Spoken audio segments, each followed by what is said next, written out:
మరణించిన ప్రేమకు కొంత ఊపిరి సోకింది. ప్రేమను కబళించిన ఉన్మాదానికి శిక్ష పడింది. ఇద్దరు అమాయకులు పెళ్లి చేసుకున్నారు. పెళ్లి చేసుకోవడానికి, ప్రేమించుకోవడానికి మధ్య ఏ విధమైనటువంటి అడ్డుగోడలు ఉండవు.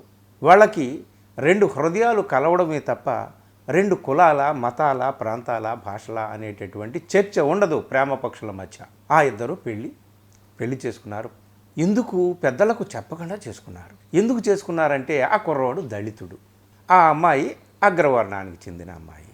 కానీ సహజంగానే అగ్రవర్ణానికి చెందినటువంటి అమ్మాయి తల్లిదండ్రులు అహంభావానికి పోయి పరువు పోతుందని చెప్పి ఆ పెళ్ళిని నిరాకరిస్తారు. ఒకరినొకరు ఇష్టపడుతున్నారు, ఒకరి మీద ఒకరు అనురాగాన్ని పెంచుకున్నారు, ప్రేమను పెంచుకున్నారు. ప్రేమ పాశం వాళ్ళిద్దరిని ఒకటి చేసింది. పెద్ద అయిన తర్వాత, మైనారిటీ తీరిన తర్వాత వాళ్ళు పెళ్లి చేసుకుందామని ప్రతిపాదన పెడితే తల్లిదండ్రులు ఒప్పుకోలేదు కాబట్టి వాళ్ళు తల్లిదండ్రుల అభిష్టానికి వ్యతిరేకంగా ఆర్య సమాజంలో పెళ్లి చేసుకున్నారు. పెళ్ళైన తర్వాత కొన్ని రోజులకు గర్భవతి అయి హాస్పిటల్కి వెళ్తూ ఉంటే ఆమెను హాస్పిటల్కి తీసుకువెళ్తూ ఉండగా ఆ కుర్రవాణ్ణి దారుణంగా వేటకత్తులతో నడి రోడ్లో నరికి చంపేశారు. ఆ శిక్ష నల్గొండ జిల్లా సెషన్స్ కోర్టు SC/ST ప్రత్యేక న్యాయస్థానం జడ్జి రోజారమణి గారు విధించారు నిందితులకు ఈ శిక్ష. ఒక ప్రేమ పక్షికి ఇంత దారుణమైనటువంటి శిక్ష వేస్తారా అనేటటువంటి ప్రశ్న మనకు ఉదయిస్తుంది కదా. ఒకసారి మనం 2018లోకి వెళ్దాం. 2018లో ప్రణయ్ అనే కుర్రవాడు, అమృత అనేటటువంటి అమ్మాయి.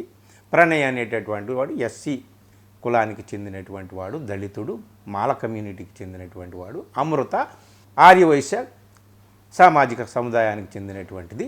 సరే, వీళ్ళు పెద్దల అభిష్టానికి వ్యతిరేకంగానే పెళ్లి చేసుకున్నారు.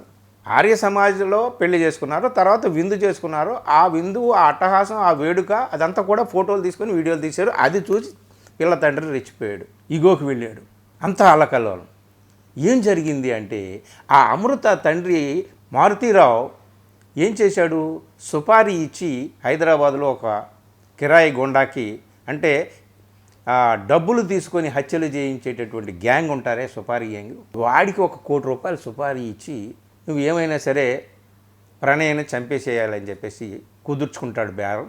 వాళ్ళు అప్పటికే అనేక కేసుల్లో ఇరుక్కుని ఉన్నటువంటి వాళ్ళు, క్రూరులు, దుర్మార్గులు, అనేకమైనటువంటి పెద్ద నేరాల్లో ఇరుక్కున్నటువంటి వాళ్ళు, కేసులు ఉన్నటువంటి వాళ్ళు వచ్చి ఇక్కడికి ఆపరేషన్ చేశారు. మారుతీరావు కోరుకున్నట్టుగా ప్రణయని చంపేశారు.